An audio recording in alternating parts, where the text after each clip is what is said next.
Hello and welcome back to Section 2, Part 2. We're back and better than ever. I hope you're ready for problem number 4. Problem number 4, I give you three functions. F of x is just the square root of x. H of x is x plus 1. And g of x is 9x plus 18. It's a linear function. H is a linear function, and f of x is a square root function. I want you to find f of g of h of x. Alright, now these are relatively simple to do. They just take a little while. I want you to start on the inside and work inside out. So start with h and replace it with whatever it is. So leave f alone, leave g alone. But instead of h of x, cross that out and replace it with what it is. Oh, it's x plus 1. So what's that mean to do? That means, I think I have an extra parenthesis there. That means to take x plus 1 and plop it into g. Pick this up and put it right there in place of x. In place of x. So g of x plus 1 would be the same as 9, and don't you dare put x. Don't you dare put x. Put x plus 1. Plus 18. Well, that becomes 9x plus 9 plus 18.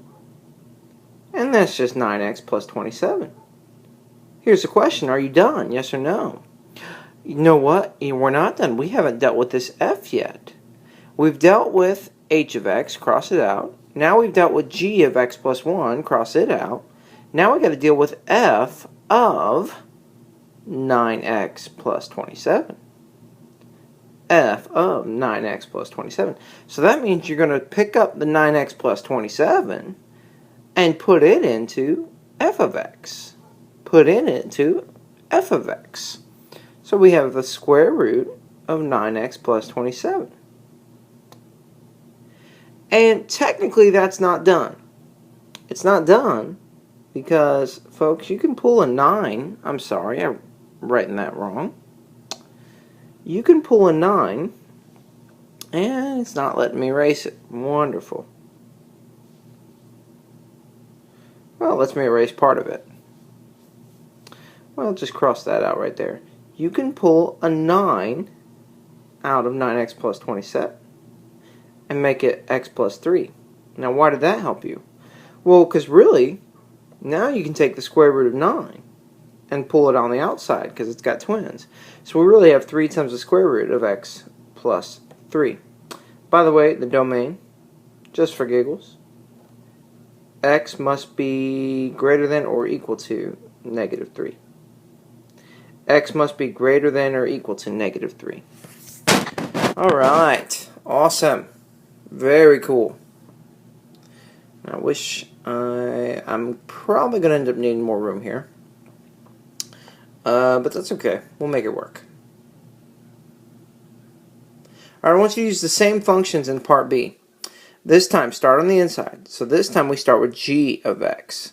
So the first thing we're going to find is f of g of x. That means f of, what is g of x? It's 9x plus 18. Plug that in to f. And f of x is up here. It's the square root of x. So that means I have the square root of 9x plus 18. Okay. Factor out the 9. Factor out the 9 and take the square root of that. That's going to give you a 3 on the outside. And after you factor out the 9, you're going to have x plus 2 on the inside. Because 18 divided by 2, or 18 divided by 9 is 2. Question, you're not done. Who do you still need to bother with? You got to plug this guy into h. So pick him up, and instead of x, put whatever this says right here. So h of that would be 3 times the square root of x plus 2. And then on the outside, you still got this plus 1 hanging out. So put your plus 1. And that's really all you can do. The domain, all x's such that x must be bigger than or equal to negative 2. Anything smaller than -2 makes the world fall apart. That's all you can do with that one. All right, I want you all to try letter C on your own and see what you get.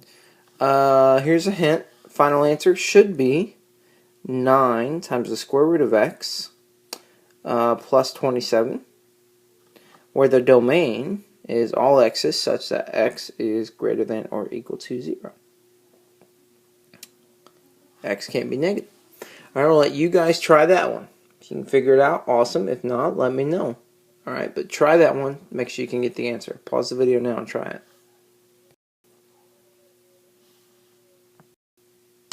Okay, number 5. These are fun. Now you're working backwards.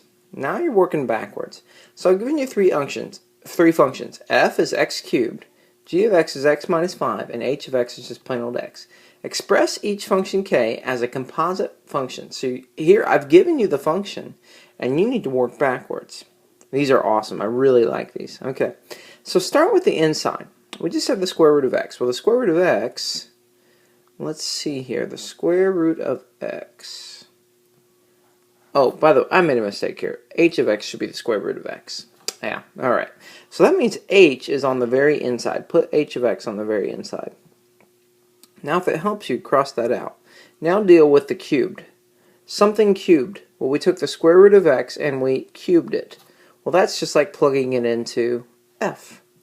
So on the outside of him should be f. And then we took whatever that was and we subtracted 5 from it. Well, that means we replaced x with whatever we had, f and h, and we plugged it into g very last. Remember, guys, you start from the inside and work your way out. You start from the inside and work your way out. And that's your answer. You worked backwards and you got g of f of h of x. Cool. All right, let's try letter B. All right, start with the very inside. The very inside is x minus 5. Well, that would be g of x up here. So put g of x. Okay? And then keep working your way out. Looks like the next thing they did was take the square root. They took the square root of that. Well, that would be the h of x function up here. So put h on the outside. And then finally, the last thing they did was cube it all. Well, this one is everything cubed, x cubed. So f would be on the outside. That's the very last thing you do. Alright, cool. Why don't you all try letter C on your own? Try letter C. Final answer. I want you to check me and make sure I did it right. F of x is on the inside. That's x cubed. And then we took away 5 from it. That would be g.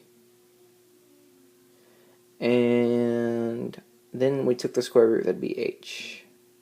By the way, I should have been doing domains on all these.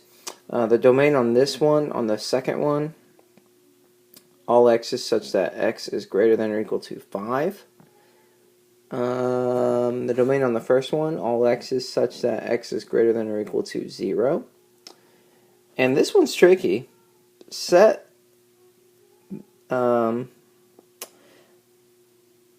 what's inside the radical equal to 0 and solve, and you get x equals the cube root of 5.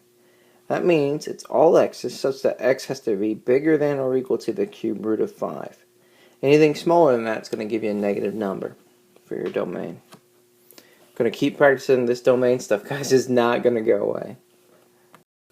Okay, here's the last problem. I like this one a lot. It's relatively simple, but if you're not sure what you're doing, it's incredibly complex.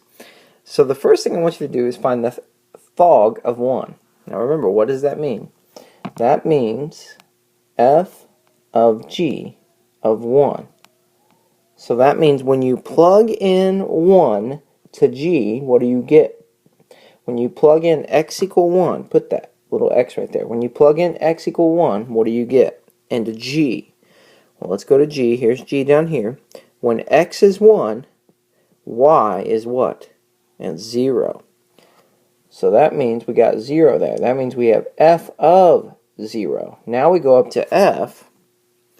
When you plug in 0, ultimately what do you get? You get 2. So that answer is 2. You're bouncing from x to y, from x to y, from x to y. Go to the second one. That means to take g of f of 1. So this time start with f. When x is 1, that takes you to 3. That takes you to 3. Now take g of 3. So go to your g function, go to 3, and what pops out? You get 2. So that answer is 2. Alright, let's keep on moving. F of 1. So stick with the same function. So you got f of 1. Alright, well let's go find f of 1. Here's f of x, but I'm plugging in 1 for x, and that gives me 3 for y. 1 for x, 3 for y. So this really says f of 3. Now stay in your f function up here. When x is 3, what do you get for y? You get 0. 3, 0, 3, 0. Alright, so that becomes 0. Sweet. Last one. G of 1. Okay, so find g of 1. G of 1, when you plug in 1, you get 0. When you plug in 1, you get 0. So this means find g of 0. Okay, g of 0, when you plug in 0, you get 1. We kind of went in a big circle, didn't we? We started at 1, and we ended up at 1. Pretty cool. I wanted to show you that because I think you have 1 or 2 like that in your homework, and I may throw one of those up on the quiz just to get you some easy points, because those should be pretty simple. I believe that's it for section 2. It's a pretty short chapter. I think we're only going to do 5 sections, so we are already 40% of the way done with this chapter. Hope you had a great time watching this video. I know I had a good time making it, and I will talk to you all later. See ya. I'm out.